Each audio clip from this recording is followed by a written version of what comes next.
Hello dear student, most welcome to JK career institute. Student, आज के lecture में हम देखेंगे लॉज ऑफ रिफ्रैक्शन के बारे में। ठीक है, ये काफ़ी इम्पोर्टेंट पोर्शन है, इससे हम बेहतर से बेहतर क्वेश्चन सॉल्व करते हैं। ठीक है, तो प्रीवियस लेक्चर में हमने देखा था रिफ्रैक्शन की बेसिक नॉलेज, रिफ्रैक्शन कब होता है, कैसे होता है और रिफ्रैक्शन में कौन कौन से केसेस होते हैं, ये सारी चीज़ें हमने देखा था। ठीक है, आज के लेक्चर में हम लॉ ऑफ रिफ्रैक्शन के बारे में बात करेंगे। तो इसमें लिखिए laws of refraction. Laws of, ये हेडिंग है, लॉज ऑफ रिफ्रैक्शन, ये चीज़ है। ठीक है, इसमें लिखिए फर्स्ट लॉ, आप ऐसे लिख सकते हैं फर्स्ट लॉ। अब फर्स्ट लॉ क्या है, चलिए लिखिए इसमें इंसिडेंट रे कॉमा रिफ्रैक्टेड रे, इंसिडेंट रे कॉमा रिफ्रैक्टेड रे and the normal at the point, normal ऐसे लिखिए, चलिए ऐसे लिख लीजिए, normal at the point of incidence, at the point of incidence all lies in the same plane, all lies in the same plane। ये क्या बोल रहा है, इंसिडेंट रे, रिफ्रैक्टेड रे और नॉर्मल तीनों एक ही पॉइंट पर लाई करते हैं और एक ही प्लेन में लाई करते हैं। समझिएगा इसको कि क्या बोला जा रहा है। जैसे देखिए ये था, यहाँ से कोई इंसिडेंट रे ऐसे आई और इस सरफेस के ऊपर टकराई। ठीक है, टकराने के बाद ये लाइट रे रिफ्रैक्ट हुई है। ठीक है, तो रिफ्रैक्ट हुई है तो हम ऐसा मान लेते हैं, चलिए किधरों रिफ्रैक्ट हुई हो, इसी साइड। इसका मतलब ये है कि ये रेयरर है और ये डेंसर मीडियम है। बात समझिएगा, इसको बोला जाता है इंसिडेंट रे, इंसिडेंट रे ये है, इसको बोला जाएगा रिफ्रैक्टेड रे, रिफ्रैक्टेड रे ये है, और ये हमारा है नॉर्मल। ये कौन सा है, नॉर्मल है। ठीक है, तो ये हमारा नॉर्मल। तो देखिए तीनों एक ही पॉइंट पर और एक ही प्लेन में लाई कर रहे हैं, एक ही पॉइंट पर और एक ही प्लेन में लाई कर रहे हैं। समझिएगा, जैसे ये एक प्लेन है, ये कोई लाइट रे ऐसे आई, इस तरीके से बेंड हुई, तो देखिए इस तरीके से आ रही है, इस तरीके से बेंड हो रही है, तो ये एक प्लेन बन रहा है, ये एक प्लेन बन रहा है। तो ये बात समझ में आ गई कि इंसिडेंट रे, नॉर्मल और रिफ्रैक्टेड रे तीनों एक ही प्लेन में लाई करते हैं और एक ही पॉइंट पर। ठीक है, एक ही पॉइंट पर होते हैं। ये बात समझ में आ गई। सेकंड लिखिए, सेकंड लॉ, और सेकंड लॉ इम्पोर्टेंट लॉ है, इसे आपको अच्छे तरीके से याद रखना है। ठीक है, तो सेकंड लॉ में आप लिखना शुरू करो। तो लिखिए the sine of the angle of incidence, the sine of the angle of incidence bears, BEARDS, bears a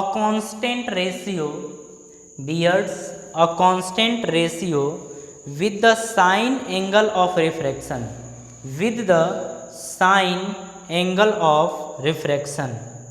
ठीक है, और करके लिखिए, दूसरी डेफिनेशन इसी की लीजिए, नीचे एरो लगा लीजिए, लिखिए ratio of sine of angle of incidence, ratio of the sine of the angle of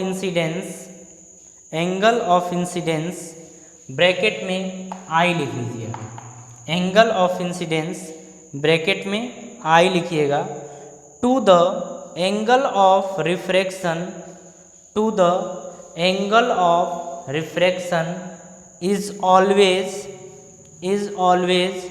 constant, is always constant, is always constant। ठीक है, इसे समझिए, स्नेल्स लॉ को एकदम ध्यान से समझिएगा।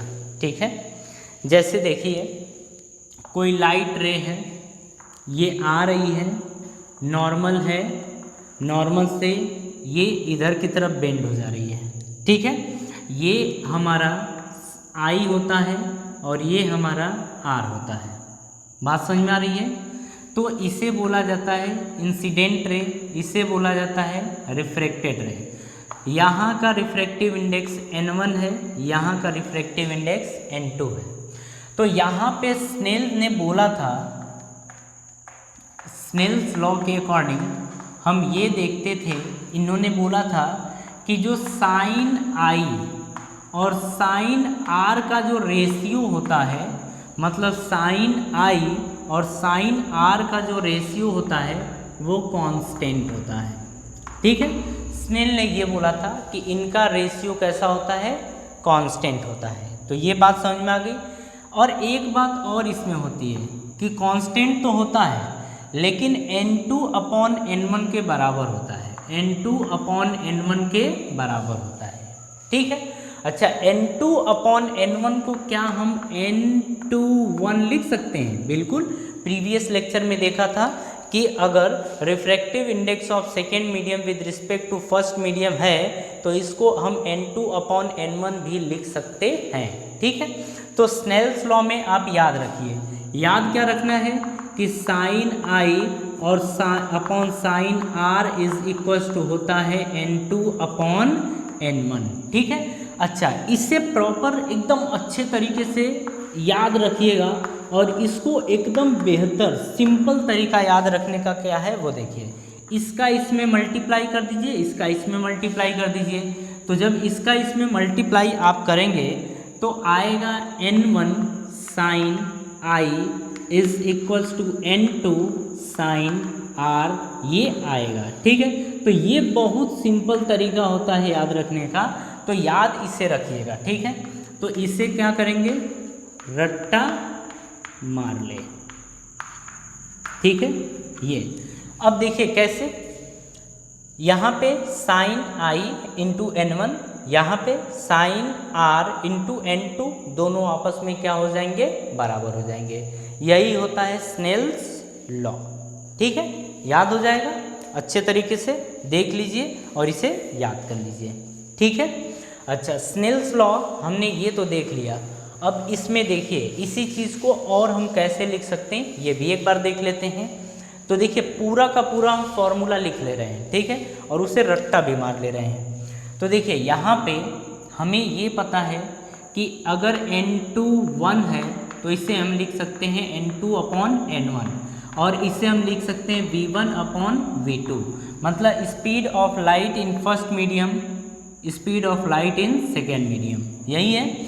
अच्छा ये तो हो गया।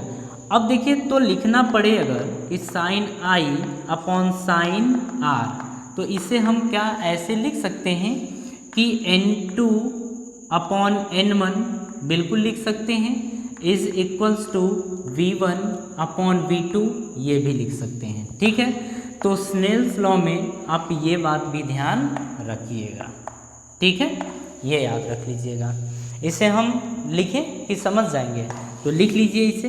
ये क्या लिखा गया है, velocity of light, velocity of light in first medium, in first medium, ये है।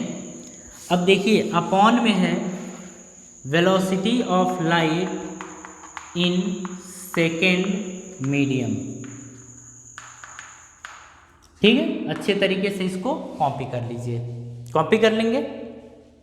चलिए अब हम देखेंगे इसके एप्लीकेशन को। ठीक है, चलिए एप्लीकेशन अपन अच्छा देख लेते हैं, एप्लीकेशन देख लेते हैं, नहीं तो गड़बड़ हो सकता है। तो हेडिंग लिखिए, application of Snell's law, application of Snell's law. Application of Snell's law. इसमें फर्स्ट पॉइंट लिखिए, व्हेन लाइट रे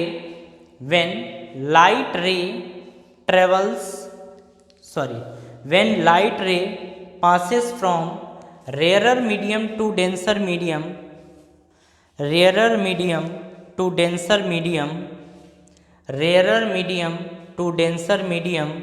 it bends towards the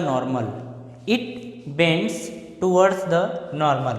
अब चलिए ये कहेंगे कि हमने तो प्रीवियस लेक्चर में पढ़ा था, हाँ पढ़ा तो था, लेकिन स्नेल्स लॉ के थ्रू नहीं पढ़ा था। तो अब इसमें थोड़ा देख लेते हैं, कुछ चीज़ प्रैक्टिस भी करनी है, उसको भी कर लेते हैं, ठीक है। जैसे मान लीजिए ये रेयर मीडियम है, ये डेंसर मीडियम है, ठीक है। अगर कोई लाइट रे रेयर मीडियम से डेंसर मीडियम में जा रही है तो वो नॉर्मल की तरफ बेंड हो जाती है, मेरी बात ये समझ में आ रही है। देखिए इसको बोला जाएगा I और ये होगा R। यहाँ पे रिफ्रैक्टिव इंडेक्स N1 और रिफ्रैक्टिव इंडेक्स N2, ठीक है। अब इसमें कुछ चीज़ें अपन समझते हैं। स्नेल्स लॉ के हिसाब से अगर हमें ये देखिए, हमें ये पता है ये कम है और ये ज़्यादा है, मतलब एंगल I ज़्यादा है, एंगल R कम है। लेकिन अगर स्नेल्स लॉ से प्रूफ कर लें तो अच्छी बात है। तो स्नेल्स लॉ से प्रूफ करके देखते हैं कि क्या यही आता है कि नहीं आता है। तो हम लिखेंगे बाय स्नेल्स लॉ। तो स्नेल्स लॉ के अकॉर्डिंग हम ये देखेंगे कि sine I upon sine R is equals to क्या N2 अपॉन N1 होगा। तो ये N2 अपॉन N1, या इसे हम लिख सकते थे N1 sine I is equals to N2 sine R, ये भी लिख सकते हैं, ठीक है। अब यहाँ पे देखिए हमें पता है कि N2 ज़्यादा है N1 से, मतलब रिफ्रैक्टिव इंडेक्स ऑफ सेकेंड, ये डेंसर मीडियम है तो ये ज़्यादा है और ये कम है, ये पता है। तो देखिए अब ध्यान से, अगर ये ज़्यादा है और ये कम है, दोनों आपस में बराबर हैं, तो इसका मतलब ये है कि ये ज़्यादा होगा और ये कम होगा, ठीक है। मतलब हम ये बोल रहे हैं कि ये ज़्यादा है और ये कम है, फिर भी दोनों आपस में बराबर हैं, इसका मतलब ये ज़्यादा होगा और ये कम होगा, ठीक है। तो अगर हम ये है तो हम यहाँ से बोलेंगे कि साइन आई की वैल्यू ज़्यादा होगी और साइन आर की वैल्यू कम होगी। तो साइन आई की वैल्यू साइन आर से ज़्यादा है तो हम ये भी बोल सकते हैं कि आई ग्रेटर होगा आर से, यानी इंसिडेंट एंगल रिफ्लेक्टेड एंगल से ज़्यादा है, ठीक है। चलिए ये तो फर्स्ट पॉइंट था। अब सेकेंड पॉइंट आप लिखिए, ये चीज़ समझ भी गए ना कि किस तरीके से आ रहा है, ठीक है। चलिए लिखिए, सेकेंड पॉइंट है when light passes from denser to rarer medium,